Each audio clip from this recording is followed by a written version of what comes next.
invitar a alguien, este es el momento. Y ahora deberíamos estar en vivo en cualquier momento. Apenas digan vivo, estamos en vivo. Sale que está en vivo. Ya. Comenzamos entonces, ahora ya. Hola a todas y a todos. Me presento, soy José Paz, el moderador de esta sesión, y que esta sesión corresponde al seminario Los Límites del Proceso Constitucional Chileno, organizado por el colectivo Conciencia y Acción, que se organiza actualmente en la Facultad de Ciencias Físicas y Matemáticas de la Universidad de Chile, y nos apoya en la realización de este seminario la revista Revolución Universitaria. Por si quieren buscarla más adelante, trata de temáticas como la solidaridad popular, la coyuntura de octubre y, por supuesto, el proceso constitucional. Así que les invito a seguir esa página, que es www.revolucionuniversitaria.com, y todas nuestras redes sociales asociadas a nosotros como Colegio de Selección-FCFM en Instagram. Y ahora a lo que nos convoca. Este seminario, Los Límites del Proceso Constitucional, ¿qué es? ¿Por qué un colectivo que se aboca a luchar, a organizar, haría un ciclo como este? La respuesta es simple. Tiene que ver con que hay que en este proceso develar las mentiras que han surgido a través de esta salida política que no es legítima para nada, en donde para empezar se solicita la participación pasiva del pueblo, cuando en su inicio de esta revuelta popular era el protagonista como clase social de las transformaciones que iban ocurriendo, y puso en jaque al gobierno sin siquiera incluso tener una alternativa política propiamente tal. Se ha prometido fundar un nuevo Chile, y para eso se requiere una gran base material, ya sea recursos económicos, ya sea recursos intelectuales, recursos organizativos, que actualmente carecemos de ellos o no alcanzamos un desarrollo suficiente para realizar cambios suficientes.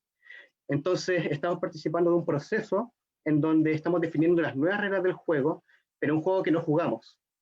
Esa es la dicotomía de este actual proceso constitucional, y a cualquier alternativa política que diga en voz alta este tipo de trampas, este tipo de limitaciones, se les tilda de que le hacen juego al rechazo, de que son una alternativa ridícula, se les ningunea, se les insulta, sin entrar en una discusión política más profunda. Y eso ha sido justamente un error, incluso para las alternativas que quieren ir por esta vía. Entonces, no hay que olvidar que este proceso nace como una especie de salvavidas en el momento donde la clase política, no solamente Piñera ni el gobierno, sino que toda la clase política está en jaque porque estaban a punto de perder el poder. Entonces, con esa introducción, con ese marco teórico con el que se inicia el ciclo, invitamos al educador popular Rafael Agacino, investigador independiente también de temáticas económicas y de filosofía y ciencias sociales, para que nos pueda introducir más en este tema de, frente al acuerdo por la paz y una nueva constitución, ¿cuál es nuestra opción? Así que, sin más preámbulo, lo invito a tomar la palabra, compañero. Bueno, en primer lugar, muchas gracias por la invitación que hacen el colectivo de la Facultad de Ciencias Físicas. Y bueno, y ojalá podamos o pueda ser muy claro en lo que se me ha pedido, digamos, en la exposición. Yo quisiera tratar como 3 puntos, por decirlo, en el tiempo que se me ha asignado y que ojalá podamos debatir posteriormente. El primer punto tiene que ver con los límites, llamémoslo así, jurídicos formales que tiene el proceso constituyente al cual se nos ha convocado por parte de la lista. Que tiene que ver fundamentalmente con la ley 21.200, es decir, con el carácter que tiene el plebiscito, la Asamblea Constituyente y las metodologías de aprobación o no aprobación de la discusión de contenidos que haya, los alcances de los contenidos, en fin. El segundo punto tendría que ver con lo que podríamos llamar los límites políticos del proceso, y que ya no corresponden a las cuestiones jurídicas formales, sino que tratan de recoger cuál es el contexto de lucha política y la correlación de fuerza en la cual se establece este proceso constituyente, los fines que tienen los contendientes y las implicancias que tiene para los sectores populares, en fin. ¿Okay? Que es un poco lo que el compañero mencionaba hacia el final de su presentación. Yo quisiera también volver un poco sobre eso, tratando de profundizar un poco la situación. Y lo tercero que yo quisiera tratar tiene que ver fundamentalmente con tratar de plantear los problemas para izquierdas, en el sentido que uno tiene que ser capaz de racionalmente intentar hacer una caracterización de la crisis existente hoy en el país, cuáles son la posición que ha tomado en general la izquierda y las organizaciones gremiales al respecto, y tercero, cuál podría ser un camino para las franjas más activas o estas franjas que hoy día son ninguneadas precisamente por estar en contra de este plebiscito, digamos, y por denunciarlo como una gran farsa. Entonces, ¿qué haríamos nosotros que estaríamos en esta posición? Dentro de los cuales, por supuesto, me estoy incluyendo, supongamos que tenemos coincidencia con los compañeros del colectivo, ¿no es cierto?, de Memoria y Acción. Entonces, me gustaría también entrar a ese tema. Esos serían los 3 puntos que me gustaría plantear, por lo menos en esta presentación, por lo menos en la primera vuelta. Voy a ser muy rápido en las cuestiones formales porque han sido más que desarrolladas por gente como, por ejemplo, Felipe Portales, por, qué sé yo, por el mismo Guillermo Correa Camiroaga lo ha presentado. En fin, hay varias gente que, incluso hasta el propio Atria ha presentado las limitaciones formales que esto tiene, y la discusión sobre la hoja en blanco. Bueno, ¿qué podría decir uno respecto de las limitaciones jurídico-formales que hay y que se expresan fundamentalmente en la ley 21.200, que se aprueba mucho después del acuerdo que se hace el 15 de noviembre del 2019, y que en el fondo reglamenta a través de lo que hace una reforma constitucional el carácter del plebiscito? Yo diría, hay 3 tipos de restricciones que son clave tenerlas muy claras para no llamarnos a engaño. Restricciones sobre la materia, las materias excluidas, que son susceptibles de ser planteadas como debate y como cuestiones a discutir o a consensuar en el campo, por la Asamblea Constituyente, o en este caso por la Convención Constituyente o la Constitución Mixta, dependiendo de cómo resulte el plebiscito. En segundo son las limitaciones de forma, que tienen que ver con el funcionamiento hasta ahora las líneas generales de funcionamiento de esa Constitución. Y lo tercero tiene que ver con una implicancia que es muy importante porque repone a una cierta institucionalidad que va a estar funcionando en paralelo, por una parte, y por otro lado va a estar funcionando directamente en la convención mixta o constitucional que se plantea. Respecto a las cuestiones en materia, lo importante es que la Asamblea Constituyente no es soberana, en el sentido de que hay ciertas materias que quedan excluidas de la discusión, por ejemplo. Se establece en la ley 21.200 de que no se pueden discutir los tratados internacionales, por ejemplo, de tal manera que esta discusión sobre el TPP y el tramado de acuerdos de comercio exterior, por ejemplo, que definen un poco el carácter de la economía chilena, porque la forma en que se inserta la economía chilena está institucionalmente definida en esos tratados, y ese es el rol que se le asigna a la División Social Mundial del Trabajo, ¿okay? No puede ser discutido. Por lo tanto, no es materia, por así decirlo, de este proceso constituyente. Tampoco el carácter, comillas, democrático y el carácter republicano del Estado, ¿verdad? Por lo tanto, eso queda absolutamente fuera, de tal manera que yo no voy a estar fundando un Estado popular o un Estado, ¿no es cierto?, que entienda la democracia de otra manera, o inclusive podría enjuiciar el carácter republicano de esto. Además, que tampoco voy a poder discutir en el fondo cuáles son los principios directrices que podrían, comillas, definir cuál es la forma de inserción que tiene la economía nacional, la economía mundial, e inclusive la manera en que debería relacionarse internacionalmente con él. ¿Ok? Desde el punto de vista de las restricciones de forma, lo principal de esta cuestión yo creo que es fundamentalmente el tema del quórum de los 2/3, a pesar que cada uno se dicta el reglamento, pero la idea es que hay que tener para aprobar un cierto contenido, una cierta materia, un conjunto de juicios generales que van a quedar articulados en la Constitución, hay que contar con ese quórum de los 2/3, que es un quórum extremadamente alto, son supramayoritarios, como se sabe, y que en general es prácticamente imposible que se considere, sobre todo si hay una derecha al interior de los propios, comillas, partidos que corresponden a la oposición actual. O sea, de hecho, ni las acusaciones constitucionales se han podido aprobar precisamente porque al interior de los partidos que, comillas, son de oposición y que estarían por firmando este acuerdo, en el lado fuera del gobierno, simplemente tienen visiones distintas. Digamos. Hay una derecha cristiana, hay una derecha dentro del Partido Socialista, hay una derecha dentro del PP, y hay sectores vacilantes también en el resto de los partidos, digamos, ¿okay? Liberales o una izquierda más tradicional que también vacila o con fines propios está dispuesto también a contemporizar ciertas decisiones al respecto. Por lo tanto, eso en realidad, aunque se ganara efectivamente los 2/3 aritméticamente en los constituyentes que se van a elegir en abril del año 21, en realidad nada asegura de que efectivamente eso funcione dentro de la dinámica que tenga la asamblea, la convención constituyente, convención. Por lo tanto, hay restricciones también de forma que son muy importantes. Tenemos materias excluidas, tenemos procedimientos definidos. Y adicionalmente, hay otra limitación que es muy importante porque repone a los propios incumbentes.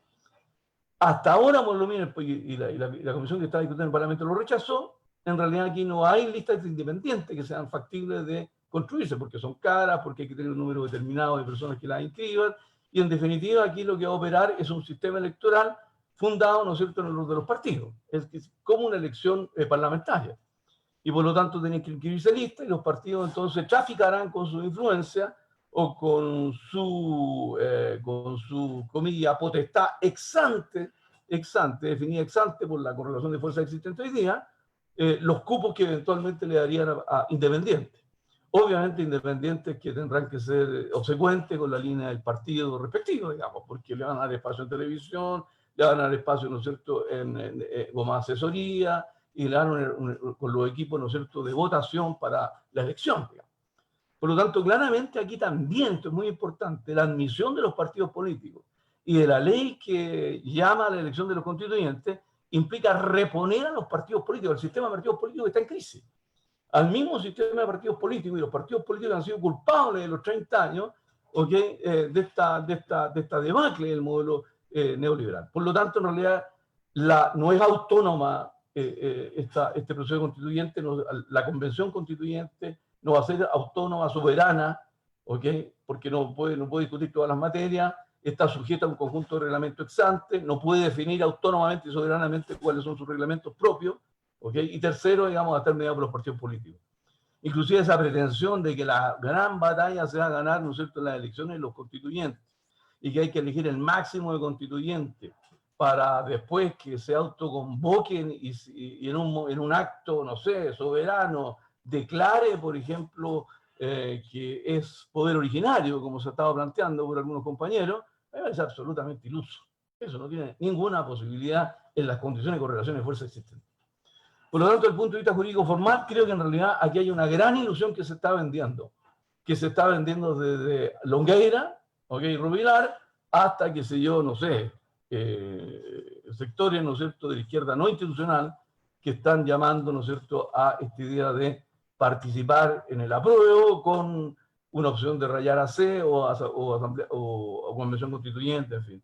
Y después la gran batalla de abril del 21 en la elección de los constituyentes. Inclusive ya hay gente en Valparaíso que está llamando a levantar candidatos obreros, por ejemplo, a la convención.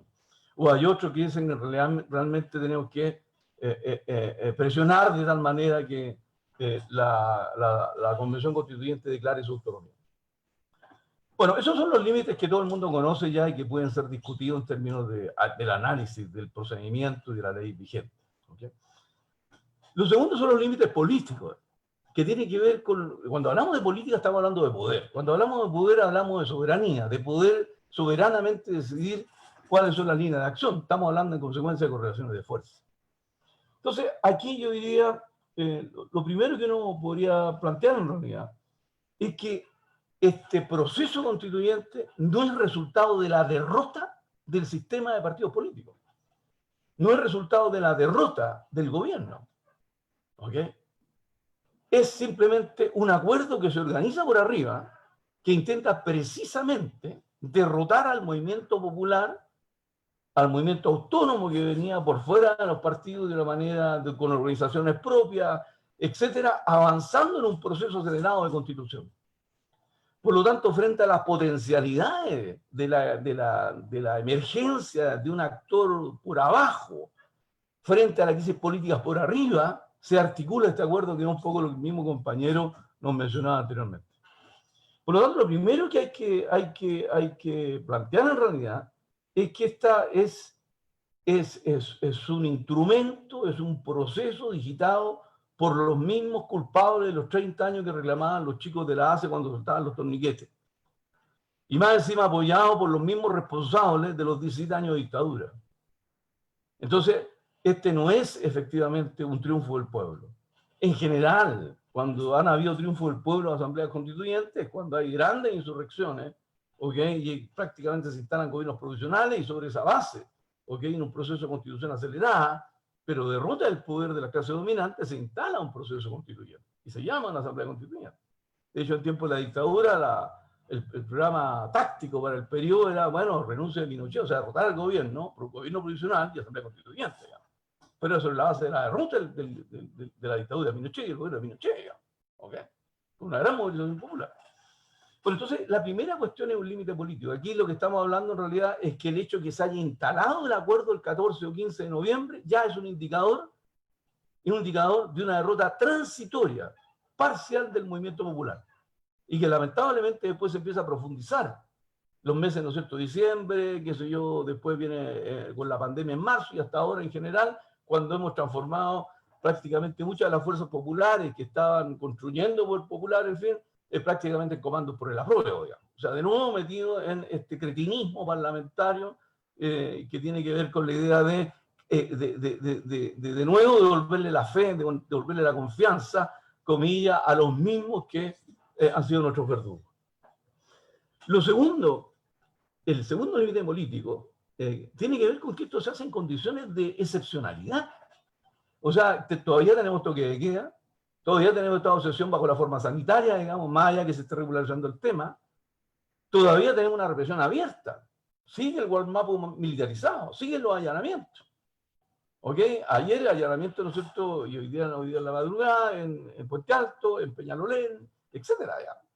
Por lo tanto, lo que tenemos acá es un proceso en que las clases dominantes, y particularmente el gobierno, ha desatado una represión masiva en algunos casos, selectiva en otros. Se anuncian 40.000 efectivos, ¿no es cierto?, de carabineros para controlar las eventuales manifestaciones que haya en el 18 de octubre, cuando se conmemore un año del gran proceso de movilización. Por lo tanto, aquí no estamos en una situación de paz, en una situación, ¿no es cierto?, que hemos concordado la participación de ciudadanos que van a concurrir libre y tranquilamente a la urna a expresar su opinión.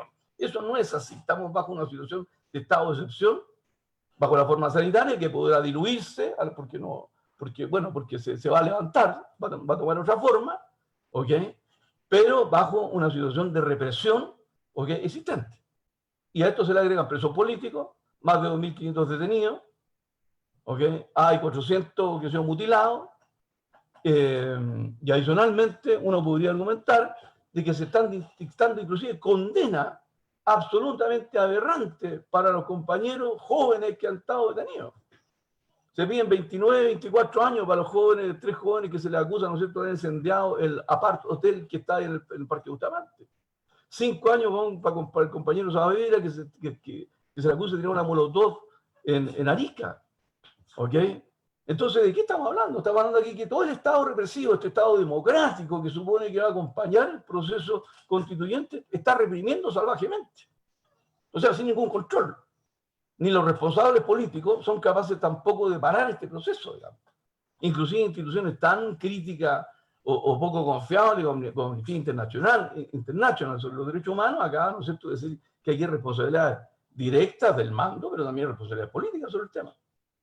Entonces, aquí lo que hay es que los límites políticos es la figura que al pueblo se le convoca a un proceso que llaman sus propios verdugos.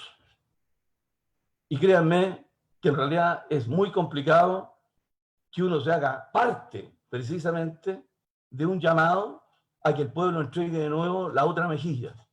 A un llamado así, no sé, aquí los que van a morir te saludan. Eso no tiene ningún sentido. Es lo mismo que pasó en el año 88, 89. Por lo tanto, desde el punto de vista político, esta no es, como se pretende ver una gran oportunidad histórica. Es el momento que el pueblo puede escribir una nueva constitución y derrotar la constitución de Pinochet y que va a avanzar. No, eso es mentira. Estamos bajo la ofensiva, ¿ok?, de la clase dominante y del dominante, con la alianza de otros sectores. Y a la defensiva, ¿no es cierto?, el pueblo y sobre todo las franjas más activas, digamos. O sea, esta idea de que gran parte de la concertación critica, ¿no es cierto?, la violencia por las manifestaciones que han habido en Plaza Dignidad, y que de nuevo viene con la cantinera, que en realidad la violencia tenemos que criticarla venga donde venga, bueno, es parte de ese proceso. ¿Okay? Por lo tanto, yo diría, esos son los dos carriles que uno podría plantearse. Digamos.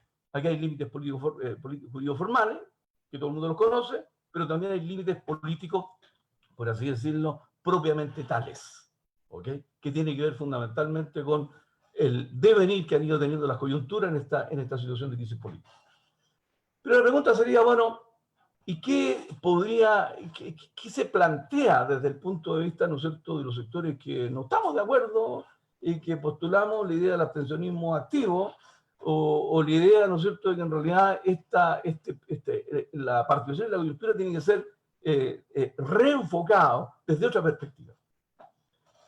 Y no que salga la cantinela, como normalmente se dice, que bueno, ¿y si no votamos qué?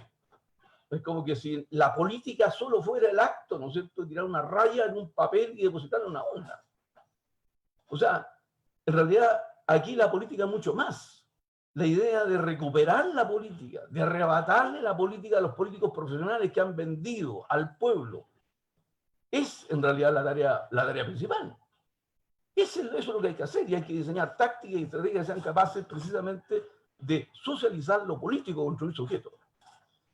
Bueno, desde ese punto de vista yo creo que hay tres elementos que me gustaría mencionar en esta perspectiva de lo que va prefigurando las tareas para una izquierda, para una franja, ¿okay?, como entiendo que son ustedes el colectivo y otros colectivos, ¿no es cierto?, que están en diferentes lugares del país intentando construir y que son los que han mantenido por lo demás casi todo el activismo en estos 7 u 8 meses de control de estado de excepción pandémico, ¿okay?, porque la otra izquierda prácticamente se guardó, incluyendo sus organizaciones gremiales tradicionales. Bueno, primero definir de que estamos frente a una crisis política. ¿Okay? Voy a ahorrarme los temas que tengan que ver con la cuestión económica, ¿okay?, sino que me va a gustar fundamentalmente en el ámbito de lo político. Lo que estoy diciendo con esto en realidad es que Chile, antes de la crisis, de la explosión del 18 de octubre del 19, ya venía arrastrando una situación de crisis política. Y que se expresa, lo he dicho ya muchas veces, pero lo vuelvo a repetir acá para compartirlo con los compañeros y compañeras que estén aquí, que se expresa fundamentalmente en trizaduras verticales y más o menos profundas en el bloque en el poder. Es decir, después de más de 47 años, 45 años de neoliberalismo, el bloque en el poder que se constituye en la transición de los años 88-89 y que gobierna este país, inclusive con manos socialistas, la izquierda incluye en los gobiernos que desarrollan el modelo neoliberal, eso se triza. Y que se expresa también una trizadura del gobierno, ¿verdad? Pero más allá de la trizadura del gobierno, lo que hay es un bloque en el poder que en realidad ya tiene contradicciones internas y que se expresan de múltiples formas. Muchas veces he mencionado, no es lo mismo la política salarial que aplica FONAME en los puertos que la que aplicaba Lucy. Oye, las propias contradicciones que hubieron a propósito del proceso constituyente que impulsó Bachelet, por ejemplo. Bachelet dice, bueno, aquí hay que hacer un proceso constituyente, eso viene generándose por arriba. ¿Okay? Es decir, se entiende que el Estado, un Estado que tiene un régimen presidencialista, sobre todo que tiene algunas dificultades, en fin, tiene que ayornarse, tiene que modificarse de alguna manera. Eso está expresando en realidad esta idea de que hay una ruptura en el bloque en el poder. Y lo segundo, como el bloque en el poder es una alianza, y la alianza se expresa en un conjunto de dispositivos institucionales, incluyendo la Constitución, ¿okay?, por el cual ejerce su poder y su hegemonía, bueno, eso se llama el régimen político. Y el régimen político también está trizado, está desgastado. Una crisis política, entonces, es cuando hay trizadura en el bloque en el poder y el régimen político no da abasto para poder solucionar los problemas, comillas, de la administración de un Estado en función de un modelo. Eso está ocurriendo antes de octubre del 19, ¿ok? Y se está expresando en todos los intentos por discutir desde arriba, como venía, los cambios constitucionales. ¿ok? Está expresándose en qué hacer con una caída más o menos importante de las tasas de crecimiento, con el agotamiento de las posibilidades del trickle down, perdón, del chorreo que se podía tener, ¿no es cierto?, un modelo económico exitoso, cuando ya no crecía al 7, sino que crece al 3 o 4%, etcétera, etcétera, etcétera. Por lo tanto, estamos frente a esa crisis política. La pregunta es, ¿cómo se soluciona esa crisis política? Bueno, simplemente tiene que generarse una gran alianza o una nueva alianza, un nuevo bloque en el poder, sobre la base de una nueva concepción de un régimen de administración del poder. Por lo tanto, corre par y paso la constitución de las clases dominantes como sujeto político, bajo ciertos consensos, y su expresión institucional, que sería, ¿no es cierto?, un nuevo régimen político. Por lo tanto, para las clases dominantes, el problema de la constitución ya es un tema. Habrá sectores recalcitrantes que no querrán modificar la constitución de Pinochet, pero esa es una derecha en realidad bastante trasnochada. Hay muchos visos, ¿okay? Hay mucha ruptura al interior de los partidos políticos que van expresando la necesidad de adaptar efectivamente el sistema político. Y adicionalmente se expresa en esto en que tiene una solución. La crisis política significa reponer el sistema de partidos políticos, de tal manera que puedan domesticar, procesar, anticipar todos los conflictos sociales. El sistema de partidos políticos en un régimen democrático liberal en forma es precisamente una bisagra entre la comilla, la sociedad civil, el pueblo, llamémoslo así, y por otro lado el Estado. Y precisamente como los partidos políticos se han formado prácticamente, ¿no es cierto?, en verdadera castas, como dice Gress, que tienen intereses propios y que las defienden al interior del Estado, en vinculación directa o joint venture con las propias clases dominantes y los grupos económicos, entonces los partidos políticos no tienen arraigo en las masas, no funcionan con el movimiento popular, no saben lo que es el movimiento popular. ¿Ok? Por lo tanto, tiene que reponerse eso. Es decir, si reconocemos que hay una crisis política, la solución de la crisis política supone, uno, un nuevo bloque en el poder, dos, un nuevo régimen político, una nueva constitución, y tercero, ¿no es cierto?, la reposición del sistema de partidos políticos legitimados como representantes que permita mantener la distancia entre lo social, allá los gremios, allá los trabajadores, allá los estudiantes, y aquí nosotros los partidos políticos que somos los que hacemos política por antonomasia, somos los políticos profesionales. La política no es de los movimientos sociales, ¿ok? Es de nosotros los profesionales, que lo hacemos en el ámbito del Estado. O sea, una política domesticada, una política institucionalizada. Esa es la solución que tiene que tener. La pregunta es, ¿cuáles serían las condiciones para esa solución? Primero, que las clases dominantes tengan un proyecto de desarrollo para este país. Y lo que uno sabe, en realidad, es que las clases dominantes no tienen un proyecto de desarrollo por neoliberal para este país. Y si no tienen un proyecto de desarrollo nacional, menos pueden tener un layout, llamémoslo así, de un conjunto de dispositivos institucionales con un conjunto de principios, que serían la Constitución, que permita precisamente validar, echar a andar y generar el conjunto de legislaciones y dispositivos que permitan echar a andar ese proyecto de desarrollo nacional. Lo tuvo la clase dominante cuando largó el industrialismo. Lo tuvo la clase dominante cuando largó el modelo neoliberal. Sin embargo, la crisis política de hoy día, no vemos a la clase dominante con un acuerdo de un proyecto nacional. Agregue adicionalmente en la disputa geopolítica entre dos potencias, una potencia decadente que es Estados Unidos y una potencia emergente que es China.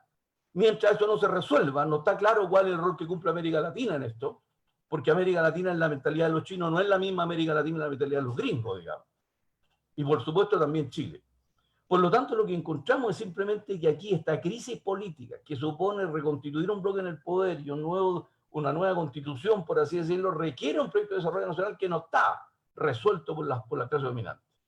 Por lo tanto, lo que uno avecina para adelante es fundamentalmente, no sé, 10 o 8 o 9 años de inestabilidad. Cualquier acuerdo, cualquier constitución que salga de en abril del año 2022 y que se plebiscite y todo, va a tener pies de barro. ¿Okay? Va a ser un arreglo institucional absolutamente vacío, con muchas debilidades y con muchas contradicciones, porque no hay un proyecto de desarrollo nacional. El segundo punto que quisiera mencionar yo es, bueno, ¿qué pasa? ¿Qué pasa? ¿Okay?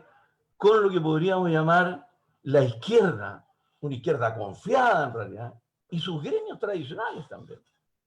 Lo que uno encuentra es fundamentalmente una izquierda que vive en el derrotismo, digamos, que vive en el entreguismo. Esa es una izquierda que en general se compra la idea de la política liberal burguesa, digamos. Es una izquierda que cree que los gremios son simplemente instrumentos para la lucha reivindicativa, ¿ok? Y esos gremios depositan los intereses generales en la política, en los partidos políticos, digamos. Entonces nosotros encontramos que gran parte de la izquierda tradicional, o toda la izquierda tradicional en realidad, inclusive segmentos de la izquierda revolucionaria, y gran parte de los gremios tradicionales, es simplemente no han planteado una salida alternativa independiente para el pueblo. Simplemente plegarse a este itinerario mostrado por la clase dominante, lo cual simplemente refleja, no, comillas, digamos, qué sé yo, la flexibilidad que tiene la izquierda y los sectores gremiales. No, no refleja eso. Está reflejando simplemente las debilidades que tiene para poder enfrentar y levantar una alternativa. Es la misma capitulación que se hizo en el año 88-89. Inclusive se nos dice, Partido Republicano, no, si estamos claros que es una trampa, es obvio que es una trampa. Y sin embargo, estas dirigencias gremiales y estas dirigencias de partidos políticos llaman al pueblo a ir a la trampa, digamos. Hay algo que no funciona aquí. Aquí me genera disonancia cognitiva, ¿no es cierto? Que teniendo conciencia de que efectivamente el pueblo va al cadalso, se lo lleva al cadalso y se lo llama al cadalso. ¿Ok? O se pretenda hacer chiquimiela, o se pretende engañar a las clases dominantes, ¿no es cierto? Diciendo que vamos a participar, pero no vamos a participar porque tenemos pies también en la calle. No. ¿Ok? Eso yo creo que simplemente es una no sé cómo denominarlo, digamos, pero por lo menos no es una postura racional. Y no se trata de blanco y negro, se trata simplemente de tener conciencia de que el pueblo se construye autónomamente. Por lo tanto, ahí tenemos otra dificultad. O sea, en esta inestabilidad que vamos a tener durante la próxima década o los próximos 5 años a lo menos, producto que no hay producto de desarrollo nacional y que por lo tanto cualquier salida por arriba va a tener pies de barro con la nueva constitución, etcétera, y con el bloque del poder pegado, ¿no es cierto?, con chicle, por decirlo de alguna manera elegante. ¿Ok? Adicionalmente, lo que vamos a tener es la crisis también de la izquierda, producto del extremismo, producto, ¿no es cierto?, de las vacilaciones, producto de la poca voluntad política de levantar una alternativa independiente de clase. ¿Ok? Y porque además la izquierda tampoco tiene un proyecto respecto, ¿no es cierto?, a este país, salvo plegarse a una suerte de capitalismo adocenado, a un capitalismo, ¿no es cierto?, que distribuya mejor las platas y que haya ciertos derechos sociales que, comillas, se respeten. Pero aquí no hay una izquierda radical que se plantee con voluntad, con claridad política, con audacia, la construcción de un sujeto popular que rompa el dominio del capital. Sobre todo en condiciones que el capital no está conduciendo precisamente a la barbarie y al suicidio colectivo. ¿Ok?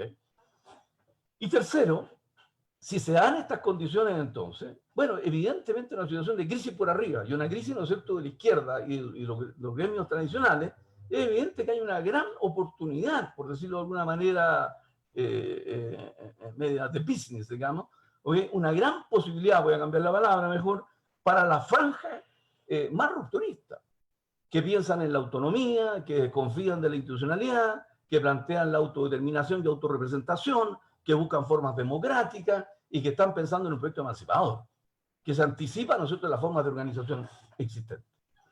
Y aquí yo creo que esta izquierda, que es débil, que es muy delgada, ¿okay?, a pesar que puede crecer con el conjunto de militantes sociales y dirigentes sociales que son muy vacilantes, y que si efectivamente hubiera una izquierda más rupturista, organizada, con voz propia y con prestancia, lo más probable es que estarían acá, digamos, y van a ser efectivamente, yo creo, arrastrados a estas posiciones finalmente, digamos, ¿okay? Bueno, creo que ahí lo que tiene que hacer esta franja es reconocer que lo que sucede en esta coyuntura que se abre el 18 de octubre del 2019 es precisamente en el contexto del periodo político que es esta crisis política que he mencionado anteriormente, es que en realidad hay dos elementos cruciales que podríamos decir inauguran lo nuevo, que precipitan en esa coyuntura en la crisis política de periodo. Primero, que hay la constitución potencial del pueblo, voy a decirlo potencial. ¿Okay? Hay un pueblo multiverso, diverso, etcétera, que por fuera de sus organizaciones tradicionales, no están los sindicatos de la raza dignidad, digamos, no están los estandartes, ¿no es cierto?, que son las organizaciones poblacionales propiamente tales, no está la fecha, no están los estudiantes en sus centros de estudiantes, digamos, ¿ok? Sino fundamentalmente aquí hay una explosión donde el pueblo se entremezcla, jóvenes, viejos, etcétera, mujeres, qué sé yo, mapuches urbanos, etcétera, que participan de este proceso, de esta movilización acelerada de un proceso de constitución. Eso significa que la categoría política que inaugura la coyuntura del 19 de octubre es la categoría política del pueblo, un pueblo en potencia, un pueblo en un proceso de constitución, que es muy interesante porque lo que viene en caída son las formas clásicas de organización. El sindicalismo clásico no es que esté recurriendo fuerzas, se está desconstituyendo cada día, digamos. ¿Ok? Qué sé yo, las organizaciones estudiantiles, como las organizaciones estudiantiles formales, como la FECH, o como la Confecho, han venido en un proceso de declive. Entonces, ¿por dónde están pasando los procesos de organización y de constitución? No están pasando por esas instituciones formales tradicionales. Están pasando por un lado, y a eso le podemos llamar por ahora provisionalmente un pueblo en potencia, un pueblo que se está constituyendo y que puede constituirse adelante. Los 10 o 5 años de inestabilidad por arriba y de bancarrota por abajo, de la izquierda y los gremios tradicionales, inaugura la posibilidad de que ese pueblo se constituya de manera autónoma. Lo segundo es que ese pueblo crea verbo. Está el sujeto y está el verbo, está el sujeto y está el proyecto. ¿Ok? Y si no está el proyecto, por lo menos está la plataforma de lucha. La plataforma de lucha son el conjunto de demandas que se han establecido, que parte por las cuestiones políticas inmediatas: renuncio de Piñera, juicio y castigo de los culpables, libertad de los presos políticos, ¿okay?, disolución de Carabineros, etcétera. Pero aparecen también el conjunto de demandas relativas, ¿no es cierto?, a la autogestión, al control de los recursos naturales, a la recuperación de los bienes comunes, a la disolución del sistema de FP, que venía desde antes inclusive, aunque no necesariamente, comillas, todos estén de acuerdo con el reparto, pero en fin. Lo que quiero decir es que hay un conjunto de demandas que se han ido estructurando. Si uno recoge la síntesis de las actas y los pliegos que se han levantado en las numerosas asambleas populares que han ocurrido en el país, podríamos perfectamente levantar un gran pliego como enarbolando el conjunto de demandas de este pueblo que se está constituyendo, este pueblo en potencia que puede ser el gran sujeto político del periodo, digamos. ¿Ok? Entonces tenemos sujeto y tenemos proyecto. Y adicionalmente, lo otro que se ve en este largo proceso, ¿no es cierto?, desde octubre hasta octubre, un año, es que efectivamente tenemos adicionalmente, bueno, formas de organización distintas. O sea, las asambleas populares y todas sus formas después de apoyo, de ollas comunes, formas de apoyo mutuo, equipos de salud, etcétera. Todo este esfuerzo periodístico que se ha hecho, ¿no es cierto?, de cadenas radiales, por streaming, etcétera, etcétera, etcétera, los medios de comunicación populares, todo eso son formas de organización que han nacido al calor de la lucha, que ya venían de antes, por todo lo que fueron los colectivos, ¿ok?, y que ahora maduran, se precipitan, ¿no es cierto?, en la coyuntura. Por lo tanto, este pueblo en potencia se está desarrollando, se constituye, ahí está el pueblo, está como sujeto, tiene su proyecto, su plataforma de lucha también en potencia por desarrollar, y tiene su forma de organización propia. ¿Ok? Tengo sujeto, tengo proyecto, tengo forma de organización, y le agrego por último métodos de lucha. El método de lucha es la autorrepresentación, el método de lucha es la acción directa, el método de lucha, ¿no es cierto?, es la autodefensa. Entonces, el conjunto, estos 4 elementos, sujeto, proyecto, ¿ok?, pliego, forma de organización y método de lucha, el capital, disculpen la palabra que utilice, que tiene esta franja de la izquierda para poder efectivamente hacer política y desarrollarlo. Lo que está en potencia hay que transformarlo en acto. Hay que pasar de la potencia al acto. Y para eso, claramente, ¿no es cierto?, que la alternativa frente, ¿no es cierto?, a ir a marcar la rayita o confiar en el caso dominante o pedirle, ¿no es cierto?, que un partido me asesore y que me dé plata para mi campaña, va a ser elegido constituyente. En lugar de los comandos por el apruebo, lo que tenemos que impulsar son las formas políticas que permitan la constitución de un pueblo en sujeto político que levante su proyecto propio con formas de organizaciones alternativas. Esto no significa que no hayan sindicatos, habrán sindicatos, pero donde efectivamente los sindicatos no den el ancho, harán asambleas populares. ¿Ok? Si la fecha en un momento determinado no da el ancho por su forma burocrática, bueno, habrán asambleas de colectivos, como se han ensayado otras veces, u otras formas de organización, por una nueva universidad, por la reforma. Aquí está planteada, ¿no?, una nueva reforma universitaria. ¿Ok? Entonces tenemos formas de organización y los métodos de lucha. Hay que retomar las calles, hay que volver a las calles, hay que retomar las plazas, como está ocurriendo. Entonces, ¿cómo que no hay nada que hacer? ¿Cómo que no votar o abstenerse o no participar en el plebiscito o denunciarlo es caer en el vacío? O sea, con esta tremenda pega que tenemos, con este tremendo trabajo que hay, esa es la política. Y ese es el lugar que tienen efectivamente los sectores de la franja popular y la franja rupturista. Finalmente quisiera argumentar de que en este proceso,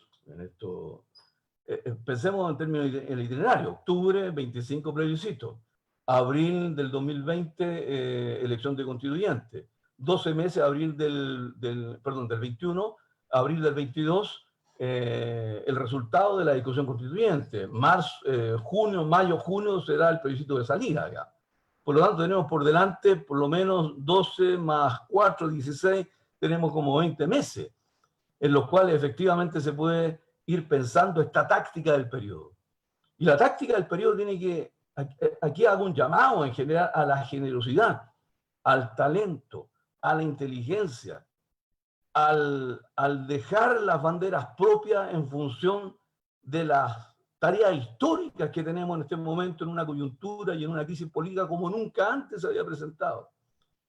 A todos los compañeros y compañeras luchadores en general, tanto los que están impulsando, ¿no es cierto?, los procesos de organización de asamblea u otras formas de organización y de lucha, tienen que necesariamente ceder posiciones en aras de la Constitución, de transformar lo que está en potencia en acto. Eso significa impulsar, por ejemplo, un gran acuerdo por un Congreso de convergencia por la unidad política y social del pueblo. Tiene que ocurrir que las asambleas populares, o las franjas de las asambleas populares, o los grupos organizados, o los colectivos converjan en un proceso de organización que les permita pasar de la micropolítica a la macropolítica. Ese es el primer elemento de transformar el pueblo, porque el instrumento para transformar el pueblo como sujeto en potencia, como sujeto político en acto. Sintetizar las experiencias.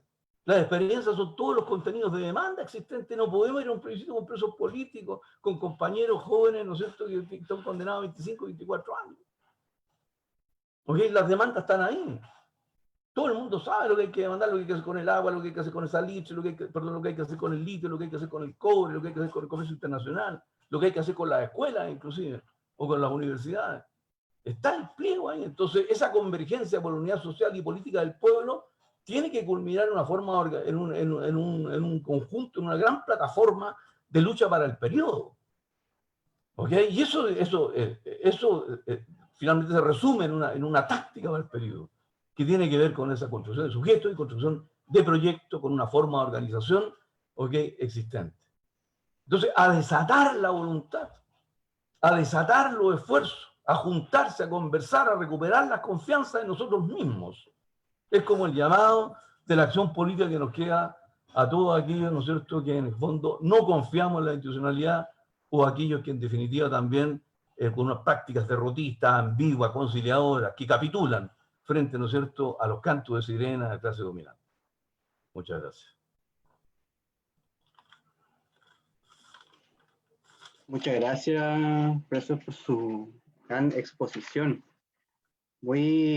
Habló de muchas cosas, la verdad, como que, o sea, a modo personal siento que hay demasiadas tareas que cumplir, justamente como usted decía, como que hay que tratar de imaginarse las tareas, como que no todo acaba en el plebiscito, no todo acaba con llamar a votar con tal o cual persona, es una lucha de toda la vida hacer que el pueblo tenga mayor poder y un mayor nivel organizativo.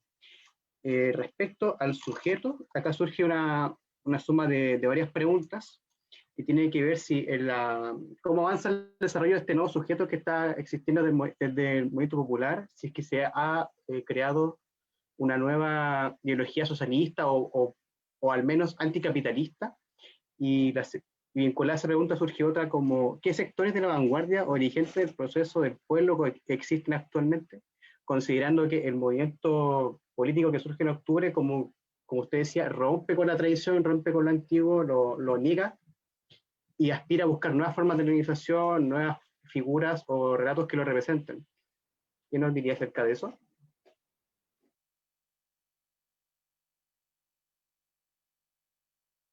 Perdón. La pregunta es espero que me escuchen, ¿eh? La pregunta, o sea, son dos preguntas en realidad, ¿eh? Y son Sí. bastante complejas, digamos, pero la idea es que se pueden tirar algunas líneas al respecto. Claro, aquí estamos hablando de un sujeto, por decirlo, o sea, estoy distinguiendo lo que podemos llamar periodo de coyuntura y periodo de lo que podríamos llamar del programa de la revolución, por decirlo de alguna manera. Lo que yo estoy diciendo es que el periodo tiene que ver fundamentalmente con esta situación de crisis política. Y en este periodo lo que ha surgido fundamentalmente es esta pluridiversidad existente. Coloco el caso de la feminista, digamos. Cuando las feministas concurren a este proceso de lucha, tienen que necesariamente, ¿no es cierto?, poco a poco matizar su idea de que somos la vanguardia y que somos, en general, las únicas representantes de la ruptura, en realidad. Bueno, porque aparece el pueblo, aparecen los viejos, aparecen los hombres, aparecen que son las diversidades sexuales, aparecen, ¿no es cierto?, los pueblos originarios, etcétera, digamos. Y los pueblos originarios que en un momento determinado, me acuerdo del fundamentalismo hace, no sé, 15, 20 años atrás, que si uno era Winca, en realidad lo execraban también. Bueno, también nos empezamos a reconocer, en definitiva. ¿Ok? Empiezan a reconocerse que aquí hay una multidiversidad de gente que está siendo directa o indirectamente explotada, discriminada, asesinada por el capital. Entonces un mapuche tiene el mismo enemigo, que son el capital transnacional, que es el mismo enemigo que tenemos los trabajadores o que tienen, ¿no es cierto?, las mujeres, sobre todo con ese patriarcado adocenado a las condiciones del capitalismo actual, digamos. Y lo mismo la juventud, lo mismo los pobres, etc. Entonces aquí lo importante es lo siguiente, digamos, hay que estar atento a la novedad. Y la novedad tiene que ver fundamentalmente en este proceso de lucha para el periodo estoy mencionando, ¿ok? Es esta idea de esta constitución del pueblo. Y del pueblo que tiene una expresión multiversa y que requiere, por lo tanto, diálogo y la instalación de consenso sobre ciertos objetivos políticos. Es decir, uno mira a la Central Unitaria de Trabajadores y no ha cumplido ningún rol en este proceso, ninguno. Uno mira, ¿no es cierto?, a otras organizaciones estudiantiles como la FECH, con todo respeto, dado que estamos en la Universidad de Chile, pero no ha cumplido ningún rol en este proceso, con todo cariño, digamos, lo puedo decir. O ha cumplido muy pocos. O, en definitiva, para seguir, para no hundirme en una afirmación que después me puede costar caro, ¿okay?, por la sensibilidad que puede ir, no ha estado a la altura de las circunstancias. O sea, los estudiantes organizados en las formas convencionales de esa universidad y los trabajadores organizados en las formas convencionales de la CUT, en realidad han estado prácticamente ausentes de este proceso. No han tenido el peso que han tenido. Inclusive aquel discurso de que hubo una gran paro, una huelga nacional, un paro nacional el 14 de noviembre, y eso explicaría el acuerdo. A mí me parece que si uno saca las cuentas y analiza bien la cosa, tampoco es así, ¿okay? En fin, lo que quiero decir en realidad es que los sujetos clásicamente entendidos por nosotros están siendo desbordados, están siendo superados. ¿Significa esto que los trabajadores no tienen ningún rol en esta cosa? ¿O que la juventud no tiene ningún rol? Mentira. Entonces, en la Plaza de Dignidad, todos los que estábamos ahí y que hemos estado permanentemente en esta cosa, todos vivimos nuestro trabajo. Nadie vive las propiedades, de las acciones, de las rentas que tiene. Todos trabajamos. Sin embargo, yo no estoy ahí a partir, comillas, de mi lucha como trabajador específico. Estoy en la lucha contra el capital en general. ¿Ok? Y esto tiene que ver fundamentalmente por lo siguiente, porque el capital, esto es muy importante, disculpen esta digresión, el capital no opera a esta altura del partido, con este desarrollo del proceso de acumulación de capital, no opera solo en la producción. El capital opera en la producción y trae plusvalía. El capital opera en la circulación, ¿no es cierto?, que controla los mercados. ¿Okay? El capital opera en el consumo porque determina las necesidades que yo tengo. Entonces el capital está presente en todas las esferas de mi vida. Está presente, ¿no es cierto?, en la fábrica o en la oficina cuando trabajo o en el colegio cuando soy profesor y dependo de un sostenedor. Está presente, ¿no es cierto?, también cuando circulo en micro y me muevo por la ciudad o uso el celular.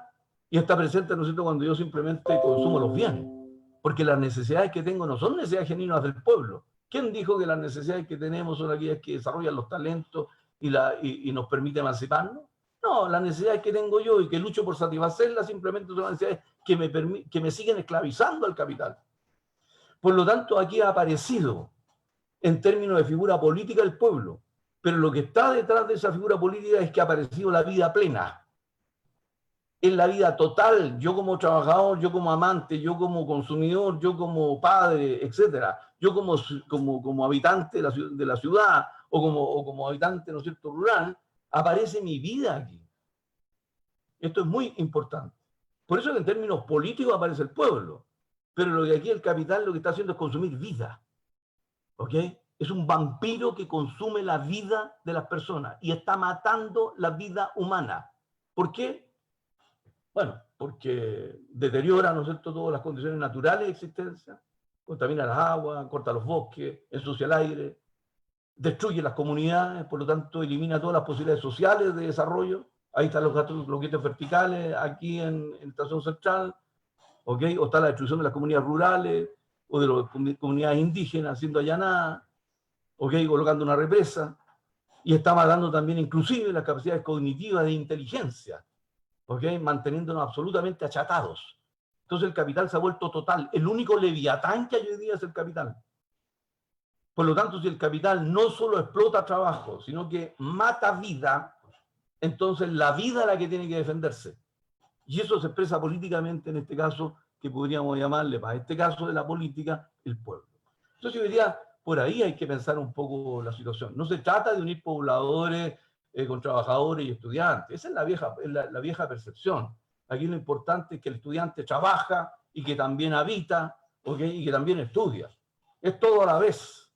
Es todo a la vez. Hay que recuperar la integralidad del sujeto, porque el capital nos quiere desestructurados, desintegrados, parcializados, ¿ok? Y por otro lado nos está simplemente consumiendo la vida completa sobre el pueblo. Bueno, la segunda, no sé si dejamos para otra pregunta u otro comentario, porque me extendí un poquito en esto, digamos. Podríamos incorporar otras preguntas más que han venido.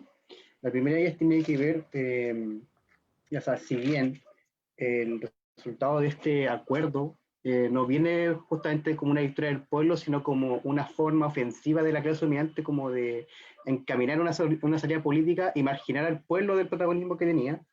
¿Hay algún tipo de mecanismo, cosa que se pueda rescatar de este actual proceso constitucional, por mínimo que sea? Y eso vincularlo con una pregunta que salió en el chat que dice como, ¿qué opina acerca del apruebo sin ilusiones? Que según entiendo, es la consigna que tiene el Partido Comunista Acción Patriótica. No sé si otras fuerzas políticas lo tienen actualmente. Sí. Bueno, sobre lo primero, digamos, o sea, el proceso constituyente, por así decirlo, es una respuesta a algo que está pasando. Porque si la respuesta se instala y es efectiva, lo más probable es que logre conjurar los síntomas a los cuales intenta responder el proceso constituyente. Por lo tanto, yo insistiría en los síntomas. Que se intentan conjurar. Que yo decía, son 4 fundamentalmente. La Constitución en potencia del pueblo como sujeto político, ¿ok? Que el proceso constituyente pretende matarlo, porque pretende reducirlo, simplemente como decía una dirigente del Frente Amplio, decía, bueno, el pueblo ya habló, ahora nos toca a nosotros los partidos. Entonces coloquémonos de acuerdo, no podemos estar, ¿no es cierto?, qué sé yo, tenemos que tener primarias consensuadas, no podemos llegar a esta situación vergonzosa. Pero ¿cuál es la concepción política que tiene ese Frente Amplista o esa Frente Amplista? Que la política es de los profesionales de la política. Que el pueblo no hace política. El pueblo pide que ser representado en el ámbito de la política. O sea, la política no está en la vida cotidiana. Y yo creo que esa diferencia entre la vida pública y la vida cotidiana, la vida privada, ya hay que superarla, digamos. El capital lo tengo metido en la casa, el neoliberalismo lo tengo metido hasta en el cuerpo. Aquí las feministas son vitales esto. El patriarcado castiga los cuerpos, disciplina las mentes.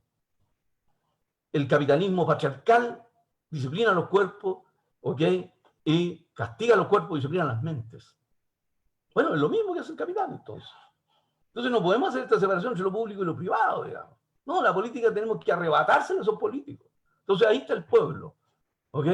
En potencia se puede construir el sujeto. Eso es lo que está tratando de matar el proceso constituyente. En segundo lugar, ¿ok?, que la forma, que el conjunto de demandas que están ahí, ¿ok?, sean absolutamente suspendidas. Porque aquí vamos a llegar a abril, al 25, vamos a estar, ¿no es cierto?, los 8 o 12 meses y no va a haber castigo a los culpables, van a seguir los presos políticos, van a seguir los mutilados iban a seguir, ¿no es cierto?, exactamente los torturados existentes. ¿Y dónde está la responsabilidad política de Piñera, la responsabilidad política, ¿no es cierto?, de los mismos diputados que van a estar funcionando en el Parlamento, en la pieza al lado donde esté funcionando la Asamblea Constituyente, o perdón, la Asamblea Convencional? Y más encima digitando porque ellos van a presentar las listas para los constituyentes. Y van a seguir en sus puestos controlando los medios de comunicación, controlando los medios de producción, metidos en el sistema bancario, siendo cooptados por los grupos económicos, siendo directores de AFP, siendo parte, ¿no es cierto?, de la dirección del aparato del Estado y toda su burocracia. ¿Ok? Entonces, están tratando de matar eso. Porque aquí está este conjunto de demandas. Y ese conjunto de demandas que está tiene que madurar en un pliego, una gran plataforma de lucha. Y ese es otro efecto positivo que está tratando de matar el proceso constituyente. En tercer lugar, la idea de las asambleas territoriales, que son autónomas, independientes, que tienen algunas formas de horizontalidad, que tienen rotación de roles, que politizan la vida porque está el apoyo mutuo junto con la acción política, que tienen toda una potencialidad de desarrollo como instancia de poder popular. Si las asambleas populares se desarrollaran, serían el poder dual del poder del Estado. Obviamente el proceso constituyente quiere matar ese poder. El proceso constituyente quiere reponer al Estado por antonomasia como el receptáculo de poder, incluyendo el monopolio de la violencia legítima. Y no quiere que efectivamente nosotros se levante un poder al lado del intendente, al lado del alcalde, que sea la asamblea popular, que definan soberanamente qué tipo de ciudad, qué tipo de barrio, qué tipo de educación quieren. ¿Ok? Y en cuarto lugar, otra cosa positiva que hay ahí, bueno, son los métodos de lucha. Los métodos de lucha no son, ¿no es cierto?, en las comisiones parlamentarias o en comisiones, ¿no es cierto?, en el petit comité que siempre se arma y que después se cocina todo y levantamos las manos. Y se hace a la espalda del pueblo. No, el pueblo tiene que ser protagonista de esta discusión. Y eso lo quiere matar también el proceso constituyente. Entonces, yo reformularía la pregunta, en realidad. Bueno, ¿qué hay de bueno en el proceso constituyente? Bueno, lo que hay de bueno en el proceso constituyente es que es una respuesta a un proceso que venía. El punto está que ese proceso constituyente quiere matar todas esas expresiones que están en potencia. Por eso que hay dos tácticas en la izquierda. Una táctica que se pliega a la institucionalización y que por lo tanto supone debilitar, domesticar lo que está en potencia, y una táctica, ¿no es cierto?, de las franjas más rupturistas que quieren transformar lo que está en potencia en acto. Es decir, constituir al sujeto, al pueblo, en un sujeto político. ¿Ok? En la perspectiva estratégica del proceso de emancipación. Bueno, y lo otro, esta cosa de que es una trampa o votamos sin ilusiones, en fin, a mí me pareció con todo respeto y cariño, ya se lo dije a una compañera en otro foro, o no lo entendió o se ofendió, digamos. Yo creo que es una irracionalidad, digamos. O sea, si no deberíamos ir a votar sin ninguna expectativa genuina, ¿ok? ¿Para qué lo hacemos entonces? Si eso le va a servir solo a la clase dominante para decir en realidad, mire, en realidad lo que sucede aquí es que el pueblo chileno se pronunció, ha borrado la constitución de Pinochet y está escribiendo ahora una nueva constitución. Se nos vienen 12 meses entre abril del año 21 y abril del año 22 en que va a haber una cantidad de cooptaciones, de corrupción, de presencia en los partidos tratando de desarmar todas las organizaciones autónomas. Y van a haber dirigentes, no sé, que se proclamaban autónomos y van a terminar siendo candidatos a gobernadores, como un dirigente Modatima, o van a terminar siendo candidatos, ¿no es cierto?, qué sé yo, a constituyente, o alcalde, o a concejal, y antes eran dirigentes, no sé, de los deudores hipotecarios, o qué sé yo, de pobladores, o de trabajadores. Y eso ya pasó ya. ¿Qué pasó con los jóvenes del Frente Amplio, no es cierto, que eran dirigentes estudiantiles? ¿Qué pasó con los dirigentes, no es cierto, que eran dirigentes estudiantiles, inclusive el Partido Comunista, que terminaron siendo diputados? ¿Qué pasó con los dirigentes Aysén, que era una gran promesa y que terminó siendo diputado después? Entonces, esta idea de que en realidad vamos a votar como borregos, no tenemos ninguna ilusión, pero vamos a ir este ritualismo, es un ritualismo con todo cariño y respeto, que no tiene ninguna justificación racional y que además yo creo que finalmente juegan en contra, porque en lugar de actuar en consecuencia frente a la trampa, se va como los cristianos, ¿ok?, caminando cabeza gacha a ser devorado por los leones, ¿ok?, o las filas, ¿no es cierto?, de los comunistas, de los judíos, de los gitanos, etcétera, que van entrando a las cámaras de gases de los nazis. ¿Ok? El pueblo no puede ser convocado al cadalso, no puede ser convocado a someterse al verdugo. No puede entregarle a los verdugos la conducción del proceso. Eso no conduce a nada, digamos, por más realista o pragmática que pueda ser una línea. Hay mucho trabajo, ¿ok? Mucho trabajo para transformar la potencia en acto, como decía anteriormente. Por lo tanto, no es que nos vamos a quedar sin hacer nada. Lo otro es que no queramos hacerlo, digamos, no tengamos la voluntad de hacerlo. Porque finalmente el proceso de emancipación es un proceso duro, largo, en fin, que requiere efectivamente tensionar todas las fuerzas que tenemos. Por ahí yo respondería más o menos los comentarios o preguntas que hacen los compañeros y compañeras, ¿no? Muchas gracias por la respuesta a las preguntas, y esta ya sería la última que le haríamos, y tiene que ver con las formas de organización, porque justamente, como usted planteó, hay una suerte de ruptura, por así decirlo, con las formas tradicionales para organizarse. Y eso hace mucho sentido porque durante octubre quienes levantaron estas evasiones masivas eran muchos estudiantes, pero no estaban al calor de una federación o de un centro de estudiantes, nada. De hecho, precisamente la federación y centro de estudiantes no podrían estar peor en los últimos 10 años. Con suerte, en la formalidad, eran federaciones o centros de estudiantes, o con suerte convocaban gente. Entonces, la pregunta viene a ser, ya que a esta gente le interesa luchar, quiere cambiar las cosas porque ni siquiera necesita las grandes habilidades políticas para saber que hay algo que está mal, profundamente mal. Entonces, ¿cómo debemos organizarla? ¿Cómo debemos organizar al pueblo? Debe ser una organización partidaria, sindicalista fuerte, debe ser una plataforma de organizaciones. ¿Cuál opción es la que debiésemos profundizar para aprovechar toda esta potencia para, como decía usted, poder transformarla en actos, por así decirlo? Sí, mira, bueno, la discusión es bastante larga y difícil, digamos, pero, o sea, a nivel de base, yo creo que hay que expandir los colectivos, digamos, o los grupos no sé, en fin, ustedes son los colectivos cuando vino la crisis de los partidos políticos, el año 88-89, con la derrota, ¿no es cierto? Paradójicamente, el cambio, la transición significó derrotar al movimiento popular también, digamos. La derrota de Pinochet significó también la derrota del movimiento popular, entonces. Y también de los partidos, bueno, se formaron colectivos por doquier, colectivos culturales, colectivos de agitación y propaganda, colectivos, ¿no es cierto?, qué sé yo, de formación política, colectivos de agitación política, colectivos estudiantiles en los liceos, en las universidades, se armaron, ¿no es cierto?, colectivos dentro de los sindicatos, se armó los colectivos de trabajadores, por ejemplo, etc. O sea, fueron formas de agrupamiento a nivel de la micropolítica. El gran problema que hemos tenido es que a nivel de la micropolítica existen principios democráticos de ejercicio, que significa, por ejemplo, que nadie sea el vocero permanente.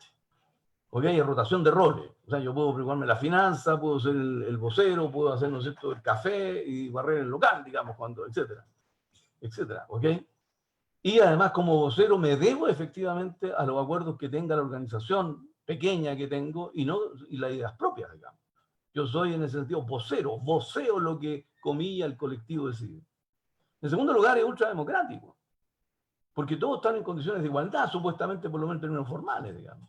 Aquí no hay jerarquía. Esa es la crítica fundamentalmente al burocratismo de los partidos. Si toda la izquierda que venía derrotada esto, venía haciendo una crítica al estalinismo y a las formas verticales de los partidos, incluyendo la izquierda revolucionaria. Cuando los colectivos son la forma en que se discute, se conversa y se llegan a consenso, o se vota también, pero que en el fondo son espacios democráticos de organización. ¿Ok? Y que tienen algunos principios, digamos, que son proporcionalidad entre deberes y derechos, por ejemplo. Porque aquí es lo que pasaba en los colectivos, que estábamos de acuerdo y de repente llega alguien que no había venido nunca, plantea una cosa distinta y todo volvía a cero. Entonces hubo que decir, no, pues aquí tiene una proporcionalidad entre deber y derecho. Aquí no es ultrademocratismo que haga estéril la organización. Eso no puede ser. ¿Ok? Por lo tanto, toda la micropolítica que tenía estas formas democráticas, de autorrepresentación, en fin, de división social del trabajo rotativa, etcétera, la pregunta es cómo nosotros logramos pasar de la micropolítica a la macropolítica sin perder esas formas democráticas. Y el problema está en que a nivel de la micropolítica somos ineficientes. Somos ineficientes para poder luchar, no sé, por la disolución, ¿no es cierto?, de fuerzas especiales o de carabineros. Somos ineficientes para luchar contra los tratados de acuerdo de libre comercio. Se requieren fuerzas colectivas mayores, se requiere, ¿no es cierto?, la unificación de esto. El punto está en que cuando paso la unificación y paso la macropolítica, entonces todas esas características democráticas se pierden porque tienden a burocratizarse. Entonces el gran problema ha sido eso. ¿Cómo pasar de la micro a la macropolítica para ser más eficiente y enfrentarnos, ¿no es cierto?, al monstruo que es el Estado y al monstruo que son las clases dominantes y al monstruo que son las transnacionales y las empresas, ¿ok? Al monstruo que es el capital, que no podemos enfrentarlo solo, ¿no es cierto?, en mi barrio o en mi metro cuadrado, pero a la vez, comillas, que no tengamos todos los vicios de las formas burocráticas de organización social, de las organizaciones gremiales, ¿ok?, de las formas burocráticas que tendrían, ¿no es cierto?, los partidos. Ahí hay una discusión. ¿Qué es lo que se propone? Lo que se propone en realidad es que hay momentos, por decirlo, en los ciclos políticos en que toda la voluntad, toda la solidaridad, toda la generosidad y todos los talentos e inteligencia del pueblo estallan. O sea, si la iniciativa popular en esos momentos es muy potente. La primera línea es un invento, ¿ok?, con toda su visión social del trabajo. Escuchaba ayer en la intervención de la compañera Mónica Iglesias, por ejemplo, junto con otro compañero, que explicaban o describían lo que había significado las organizaciones en las manifestaciones, ¿no es cierto?, desde octubre para adelante en la raza india y en los barrios, etcétera. Por lo tanto, todo ese, bueno, también yo soy un poco más viejo, ¿no es cierto?, toda la resistencia que había contra la dictadura, equipos de salud, casas, ¿no es cierto?, donde se atendían heridos, qué sé yo, los comprando juntos, al amparo, ¿no es cierto?, de los curas y monjas buena onda que existían, el control de la violencia contra la mujer, el control del narcotráfico. Son todas formas de organización que van a solucionar los problemas vitales. El punto era, ¿no es cierto?, después tratar de converger en una gran organización. Entonces, hay momentos en que esa generosidad y esa potencia se desata y está presente. Y lo que nosotros decimos en realidad es que lo que inaugura el 18 de octubre y todo el proceso posterior que se está disipándose es que esos talentos y esa inteligencia está, esa disposición está, hay que hacerla converger, hay que clamar, hay que aprovechar la generosidad e inteligencia del pueblo, que está en potencia ahí. Si no lo hacemos, ese pueblo puede terminar en el fascismo. ¿Ok? Eso es lo que se está postulando. Entonces decimos, bueno, ¿cuál es el instrumento de esto? Bueno, constituyamos, dado que en la izquierda hay dos tácticas, la táctica, ¿no es cierto?, de la izquierda confiada, que cree en la institucionalidad, y de la izquierda desconfiada, que cree en la emancipación y la autodeterminación y la autoorganización independiente del movimiento popular y el pueblo. Entonces, bueno, que esta táctica signifique que hagamos los procesos de convergencia.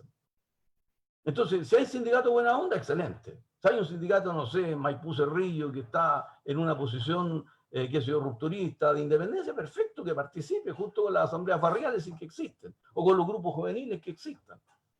Entonces, hoy día, el talento del constructor, de los luchadores y luchadoras en el ámbito de la política popular, es tejer esa unidad, es generar los espacios de conversación. No me estoy colocando a Javier Maciano, ¿ok? En los espacios, ¿no es cierto?, de construcción de consenso, de unificación de voluntades, que permitan avanzar en la convergencia con el único objetivo de constituir al pueblo en sujeto. Esto significa la unidad política, asociada, ¿no es cierto?, a un programa y a una táctica, ¿ok?, y la unidad social del pueblo, que significa combinar asambleas con sindicatos, con centros estudiantiles, con profesores o con militantes sociales sueltos que existen. Entonces acá lo que quiero decir en realidad es que hay que imaginarse formas de organización diversas, ¿ok?, que permitan coordinar estas voluntades, coordinar estos esfuerzos. No quiero decir con esto que las organizaciones tradicionales no vayan a tener un rol. Lo que sí creo que van a tener un rol secundario. O sea, los sindicatos, ustedes saben cómo están, digamos. O sea, son sindicatos muy pequeños, qué sé yo, gran parte han sido destruidos por los propios patrones, hay una parte que se ha burocratizado, en fin, están impedidos, y las propias bases de los sindicatos muchas veces lo que quieren es que le aumenten el salario y mejoren las condiciones de vida, y le hagan un convenio con la Polar o con Ripley para que puedan sacar cosas, digamos. Entonces también lo que quiero decir en realidad es que aquí hay ciertas limitaciones en las propias bases populares para avanzar en esta cosa. Entonces, bajo la forma tradicional, yo creo que van a tener ciertos límites. ¿Dónde están las potencialidades? Están las potencialidades de aprovechar las nuevas formas que surgen.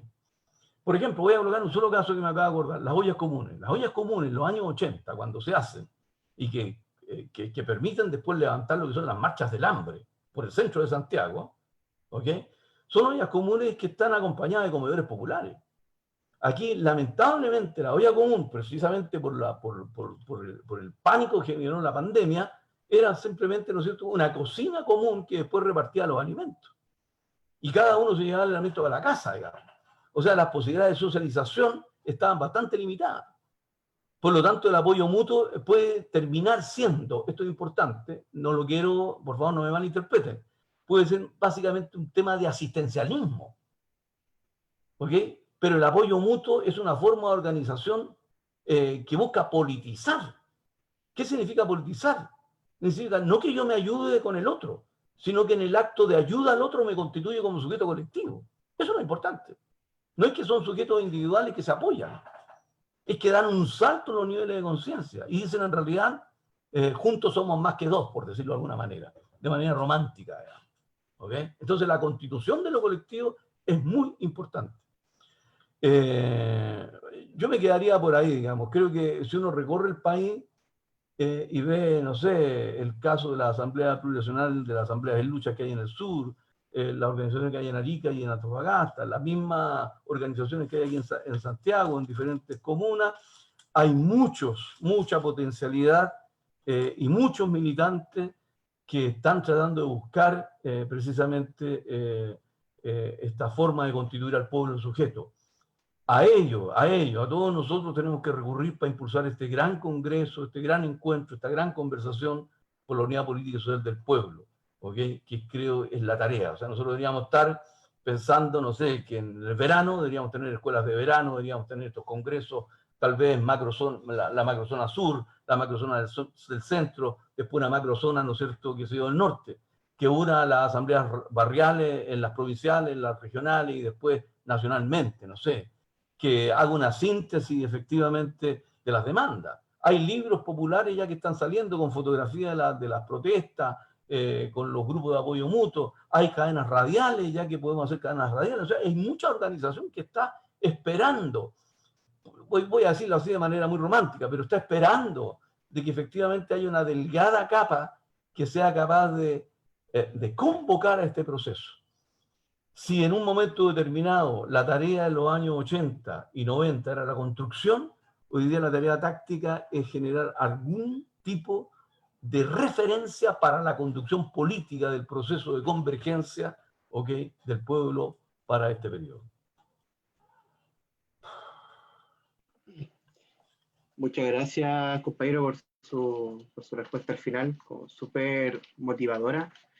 Comparto mucho de lo que ha planteado. Ya para ir cerrando, esta sesión ha sido bastante ilustrativa, una mirada bastante cruda, pero cierta, en el fondo. Al final, más que salir con una tarea concreta, por así decirlo, salimos con la obligación de cumplir con muchos objetivos estratégicos para este momento.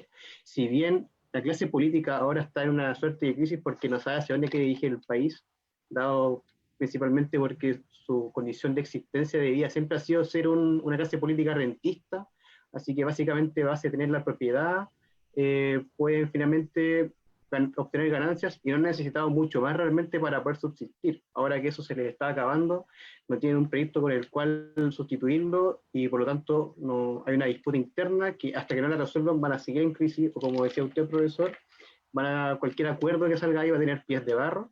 Pero eso también nos da la oportunidad a nosotros, a la izquierda que tiene una aspiración de transformar radicalmente la sociedad, de poner un proyecto político sobre la mesa y que convoque a grandes medidas para poder finalmente transformar este país.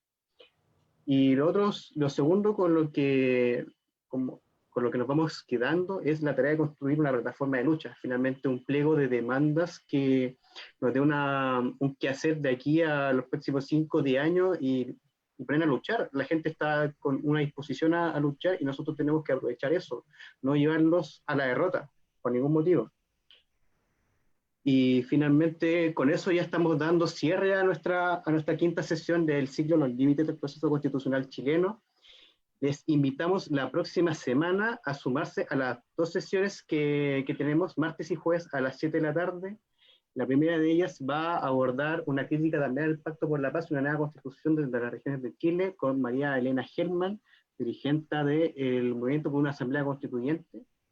Y la sesión del jueves va a abordar el conflicto mapuche y cómo se puede posicionar esta lucha o no posicionar en este transcurso del proceso constitucional, y vamos a contar con el historiador Fernando Pellicano.